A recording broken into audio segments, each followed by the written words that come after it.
But let's start, Amanda, with how you got into this topic, because I know you talk about it a bit in the book, but like, how were you drawn into this world? What was the journey to the beginning of writing this book? Sure. Well, my dad really planted the seed for my cult fascination. I would always beg my parents to tell me a story from their life when I was little. I didn't want to hear made up fairy tales. I wanted to hear true stories. I always loved nonfiction.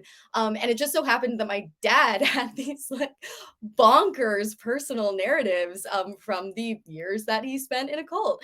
And he was, sort of telling them as if they were his like humdrum childhood tales. And I was like, this is insane. So I really sort of cut my journalistic teeth on prying for details and piecing together the story because he'd never told it start to finish before. He was just sort of, recalling vignettes from his time in Synanon. For those who may not remember the name of it, the group that my dad Yeah, spent his teenage years in against his will was called Synanon.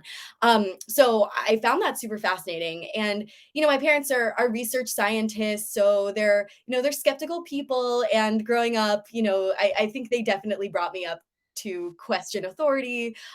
And as I came of age, I couldn't help but notice the types of influence that my dad would describe in Synanon everywhere. So I definitely noticed cultish dynamics in my high school theater program and theater camp. I don't know if there are any theater kids in attendance, but I noticed it in college, in various college groups that I was either slightly a part of or on the outside of. I noticed it in the startup where I worked in my early 20s. And certainly once I moved to Los Angeles, you could not unsee cultishness in the fitness groups that people were joining and the wellness circles people were addicted to. And so I it felt like the right next step after my first book to write about the language of cults because language is the lens through which I perceive the world. So it yeah. felt like the perfect amalgamation of my two loves.